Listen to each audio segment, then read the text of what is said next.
Our first presenter is, I am told, a creative and passionate filmmaker, a marketer, a public speaker, an author, and social entrepreneur. In 2008, he co-founded Fight the New Drug, a youth activist movement dedicated to raising awareness on the harmful effects of pornography through science, facts, and personal accounts. Since then, he's been featured, and his work has been featured on ABC Nightline, ABC News, CNN, Al Jazeera, USA Today, National Public Radio, and The Dr. Drew Show, and a lot more. Clay has personally presented to hundreds of schools and tens of thousands of teens all over the USA, as well as tens of thousands of parents and adults on this subject. In February 2013, he founded and led the development of an online recovery program called Fortify to help individuals, particularly youth, overcome their struggle with pornography. His program has already impacted over 50,000 users in 150 countries. As I indicated, you will find his presentation, which is titled Youthful Perspective on Change to be First Rate. Ladies and gentlemen, please welcome our first speaker, Clay Olsen.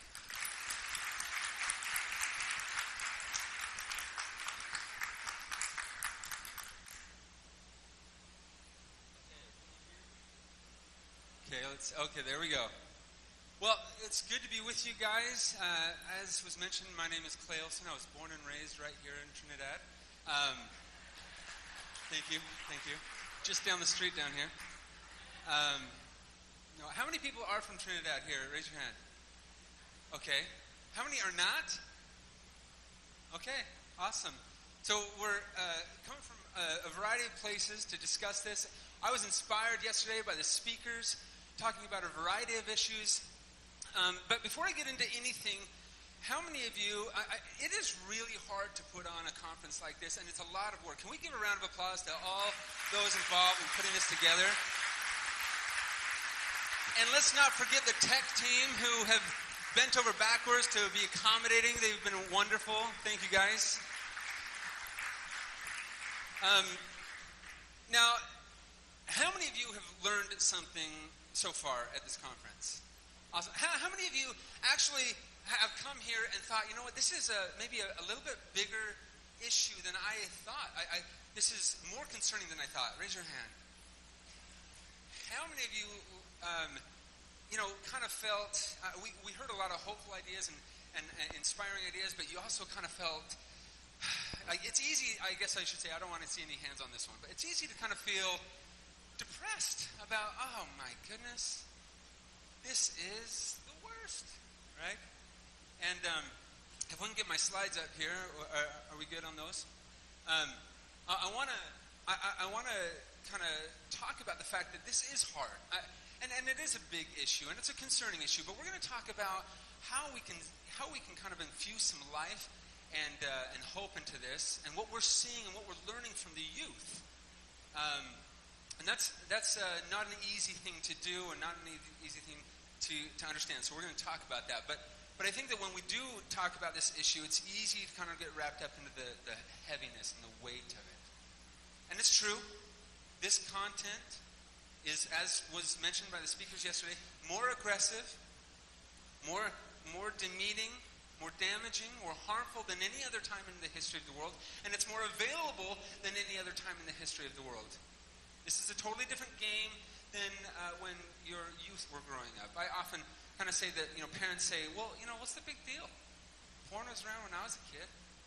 And I often say, well, yeah, that's kind of like comparing a little baby kitten to a saber-toothed tiger with lasers. I mean, it's just totally different today, right? Things have advanced. And not many of us are aware of that shift. And this content has changed the attitudes and perceptions of an entire generation about what love is, what intimacy is, what healthy sexuality is, what is and is not okay. And they think like, well, this is normal, this is fine, get over it. And that's changed our world, of course, and we're seeing that now. The world that we're handing off, when you're born, you're given a world built on the decisions of previous generations. And this world that we have given our youth is, as was mentioned yesterday, is why it is as challenging as it is for them.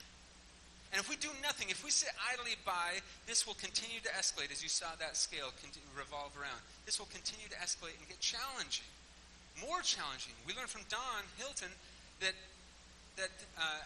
individuals that consume this on a regular basis build up a tolerance and a dependency to that level of chemical release in the brain. And they need more of it, more often, in a more hardcore version. So again, this will continue to get worse.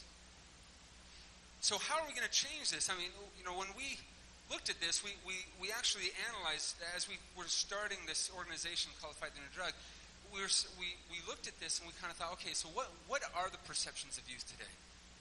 What do they think about this whole thing? So we asked them to describe, in one word, these two categories. First, porn culture. You know what they said? They said the porn culture was young, trendy, exciting, non-judgmental, level-headed, and rebellious. What do you think they said to anti-porn? Anti-porn was old, outdated, boring, judgmental, extreme, and obedient. Ooh, ouch. Which one do you think the youth want to be a part of or be associated with? It's way more fun, says them. So they think. It's way more fun. Which one is social suicide to be associated with? Porn culture. Okay, so this is the challenge we have, right? This is the challenge. When we talk about this, we're adults. We understand this issue. We've learned from experts, and we know the weight of it. But you can't take that as is and deliver it to the youth and expect them to respond. Not in a positive way. And so this kind of generates a challenge. We've got to change this. We've got to kind of remove some of these characteristics from the anti-porn kind of movement. Take a cue from the porn culture and move that stuff right on over.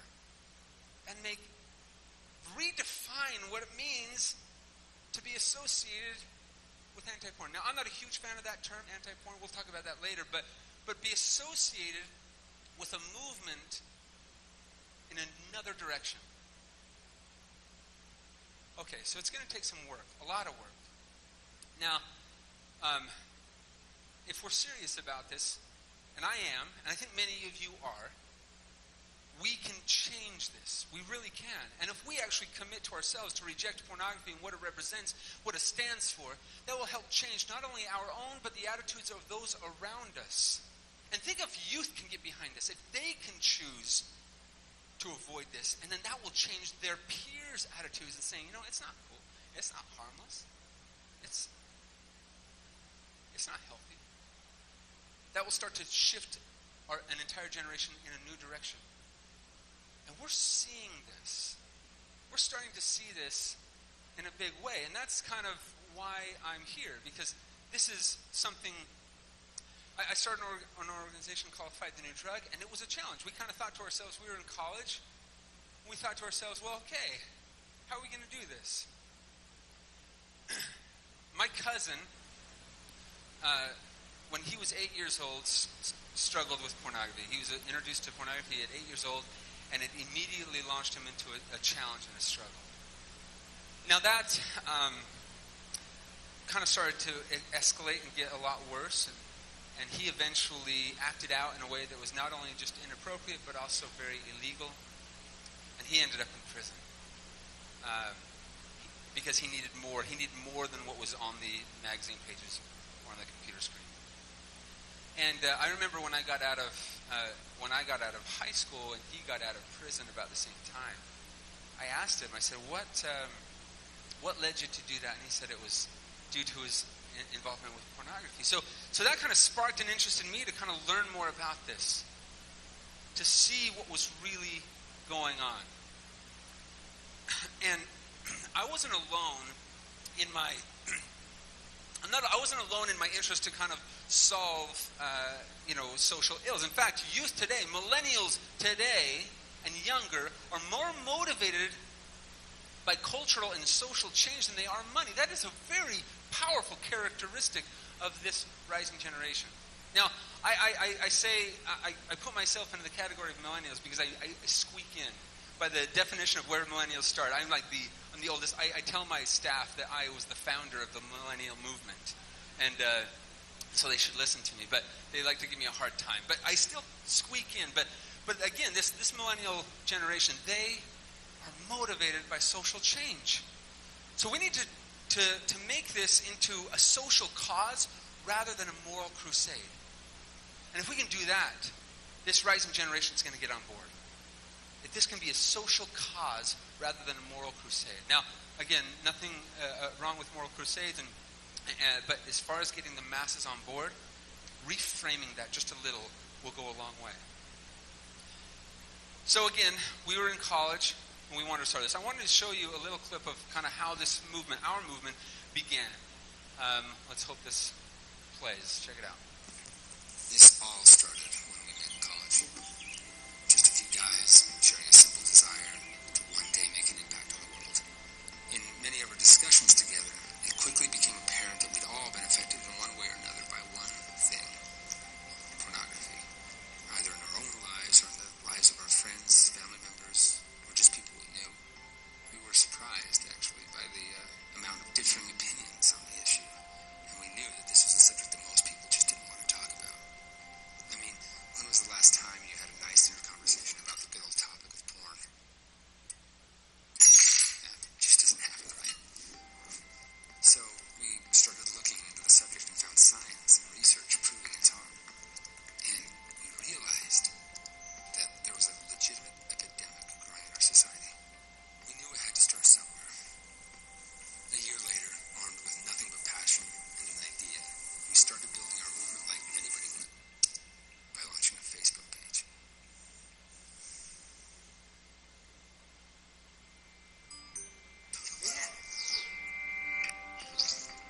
Thus began our grassroots campaign to raise awareness on the harmful effects of pornography using only science, facts, and personal accounts. Backed by a tidal wave of new information, this movement has spread across the globe and back again. It has taken us places we never thought we'd go, and we couldn't be more stoked about it. We are artists, writers, designers, filmmakers, and storytellers who have made it our life's focus to raise awareness on the harmful effects of porn on the brain, relationships, and society as a whole. A shift in society now has people fighting for real love and shunning its hollow counterfeits. People are connecting, tuning in, and taking a stand against this harmful material and choosing to live a life of true freedom, real love, and untainted passion. Our strength lies in being bold, loving, open-minded, and genuine. We are disruptors. We are rebels.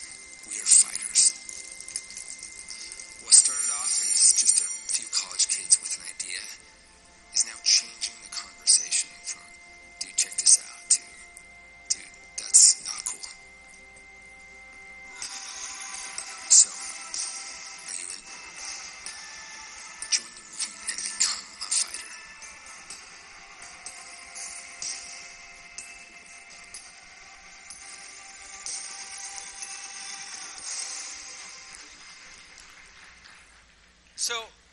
So we launched this campaign not thinking that nobody was going to want to get on board with this, especially youth. It's a challenging thing to get youth on board with such a taboo topic. We knew this, and yet we were surprised at how ready they were. This wasn't necessarily our doing. The youth were primed. They were ready. They were eager to get on board with truth, to get on board with something that could help them avoid the very challenges that they were facing and many others. And so this movement started small, as we mentioned, but it has grown across the globe. And we are inspired by the stories that have come from individuals from all over the world telling us their stories about how they are changing the conversation. And when I say all over the world, I mean all over the world. Here in Trinidad, we have individuals here in Trinidad that have not only signed up for the recovery program that we talked about, but also engaged with our organization and started to sign the Fighter Pledge and engage with the movement. Now that's exciting because we can leverage that. We can use that to spread that further. I want to tell you, so these stories that have come out, I just tell you a couple. So Melissa Richardson, she used the platform. She's a young girl. She used the platform to run for a beauty pageant in her area, and she used the campaign to spread awareness using her platform, which was inspiring. We had individuals like with Derek, who wore his T-shirt wherever he went, and he actually was able to start a lot of conversations because it's a pretty loud T-shirt, let's be honest, right? It started a conversation, and his skydiving instructor was like, "Now, what is this?"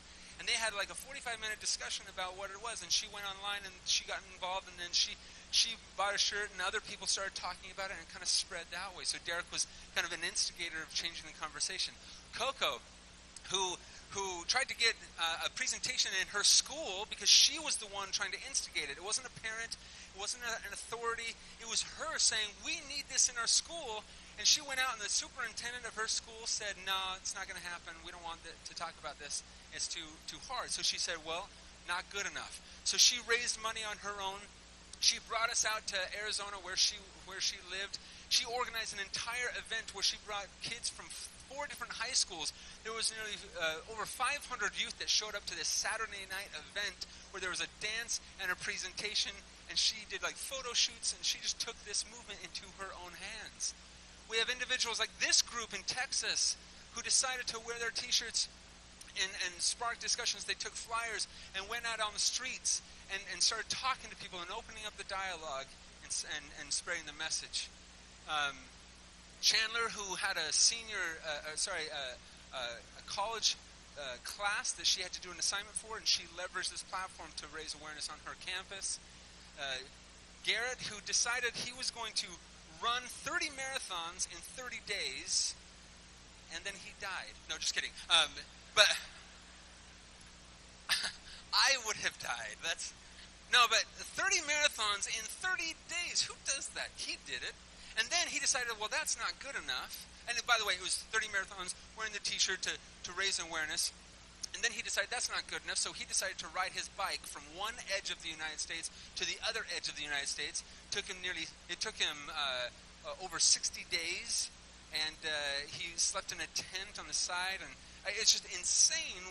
And he was able to raise awareness at every stop. People would catch up to him and listen to his message as he went along. And then we have Carmen here, who decided that he would kind of raise awareness in his community, and he did the same, kind of put out flyers as well. So again, these youth are taking it into their own hands. They're not just sitting in an audience kind of listening and saying, yeah, whatever. They're saying, I want in. We can change this. Now, we've heard a lot about what we need to do from the top down, institutionally, how we need to change this, and that is very important. What we need to do in the home, which is a critical aspect, all of which are important, and I want to add to that list in saying from the ground up, we need to come at it from a peer-to-peer perspective as well. Get the youth on board, and we're seeing that, and it's inspiring. Now we have kind of, we've kind of analyzed this and discussed this. There's 3 main things that I want to talk about when it comes to getting the youth on board. And number 1 is one of our mantras at our office. We actually have this hanging up in our office, and it's make it cool first and informative second. If you reverse those 2, you've lost them. Make it cool first and informative second when dealing with the youth, when talking with the youth. And I'll get more into that in the breakout later on today, but again, that's kind of a DNA. Think about the packaging of this content. Think about how you're presenting the material. Think about how it's being delivered. Another thing is that this generation growing up today actually has been studied since the early 70s as far as the different generations and their attitudes and their trust levels. And this generation growing up is the least trusting generation since they started recording it. Why do you think that is? Why do they trust less? Google. Just kidding. I mean, really. Google. They have Google. So you're like, hey, this is the truth, and this is why, because I said so. And they're like, oh, I'm going to check that. And they check Google. Say, wrong. And you're like, Google. Right? Teens trust less because they have information at their fingertips. And so, but of the things that they do trust, according to these studies, the very top of that list is science. And as we learned yesterday, science has caught up with truth on the subject of pornography and its harms. So let's use it. Let's use it because it's a language that youth respond to. It's a language that is universal. If we can use the research and the science and package it in a way that connects and resonates with them, and we make it cool first and informative second, like we talked about, that's going to be a combination that's going to speak to them. They want to know the why, not just because. And the third thing is the fact that we need to fight for something. And this was mentioned yesterday as well, and I loved that it got brought up. We need to fight for something, not just against. That's why I'm not a huge fan of anti-porn. What are we for? Pornography is the counterfeit to the very thing that we're fighting for. And Socrates said it best. He said the secret to change is to focus all of your energy not on fighting the old, but on building the new. So what are we building together? What are the youth building? What are we fighting for? And I think that for us, we narrowed it down to three main categories. We are fighting for real love. The kind that is untainted by pornography's effects. The kind that is between two committed individuals. That's give and take, back and forth. That's interested in not only one another in a physical way, but also in a way that is connecting on an emotional level. And interested in what your desires and interests and dreams and aspirations are. So we fight for real love. And we've got a lot of merchandise and content that kind of pushes for that. And youth are responding in a very powerful way to that message. We fight for those that are being victimized. Now, we heard a lot about them yesterday. We heard about women that are being victimized, abused within the industry. We heard about women that are being victimized, that are the spouses or the partners of those that are struggling. We heard about, briefly, we heard about women that are struggling as well. And we didn't hear a lot about it, but we also need to include the fact that men and boys are also victimized in this. They are targeted, they are living in a world saturated, and they are pushed from behind by a new definition of masculinity to embrace the culture of porn. And so wherever we look, victims are in the wake of porn, right? And so we fight for them. We fight for those being victimized. And we also fight for those that struggle. Now, we have received emails from, again, tens of thousands of individuals from across the world. At this point, probably over 100,000 emails and contacts talking about their stories, talking about how they got into it, and they are sobering and hard to read. And they are suffering, they are victimized, and we fight for them too. They are not the villain. They are the victim as well. And so we want to make sure that we help them, and we support them, and we encourage them to, again, fight for love and pursue a new path. And all of this helps us kind of pursue this direction. And we talk about these messages, and then let's talk about how young people are responding to these messages of fighting for something, using the research and science, and making it cool first and informative second. This combination is working. It's not an idea. It's not a thought. It's not we should try. This is happening. And each culture, each country has its own unique elements. And it needs to be adapted to fit Trinidad here.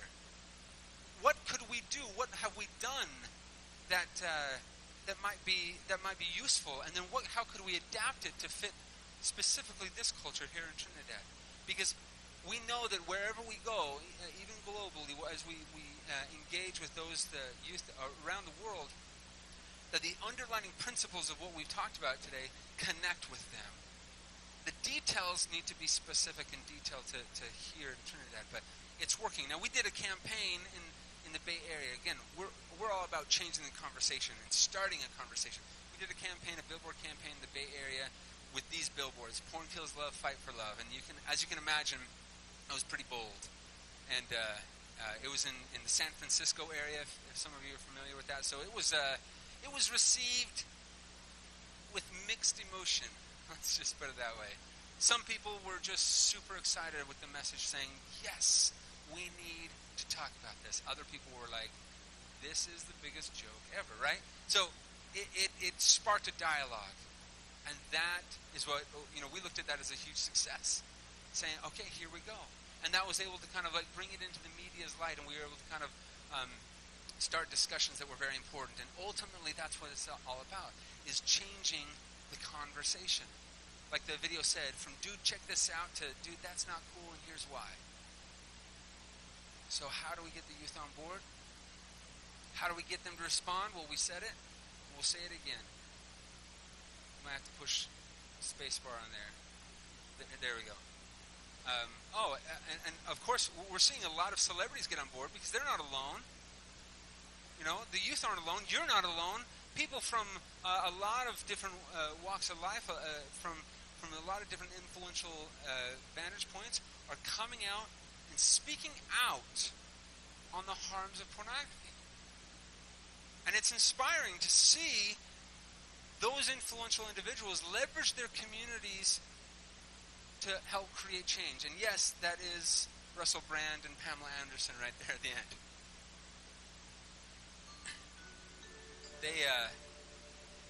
They should know, right?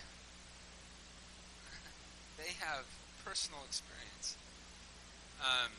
But no, they've both come out saying, you know what?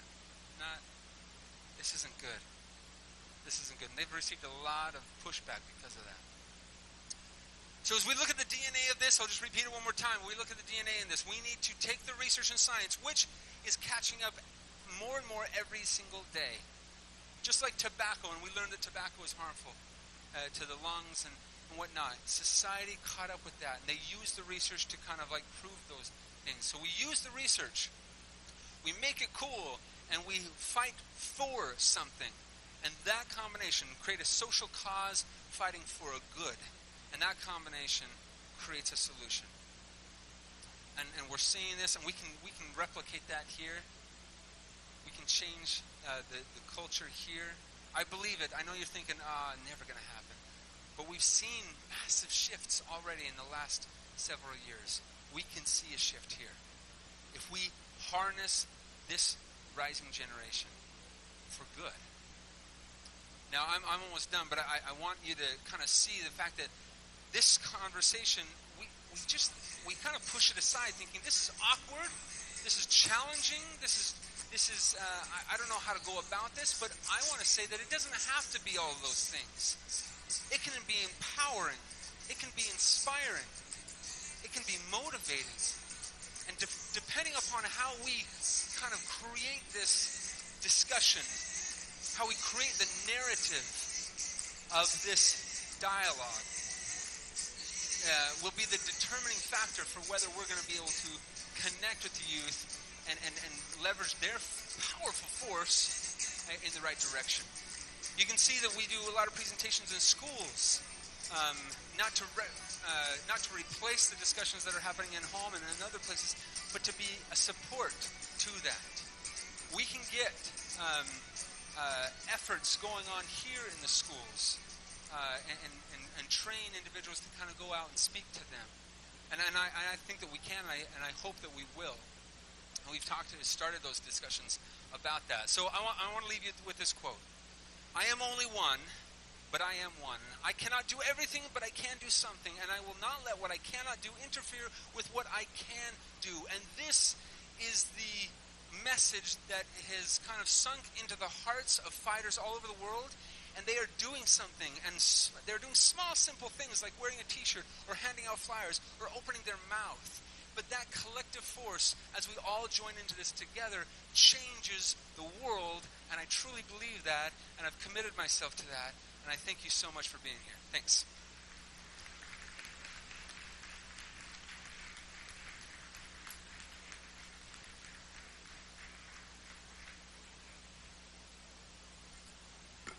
What we've just had was a lesson to adults in how to brand the message for youths.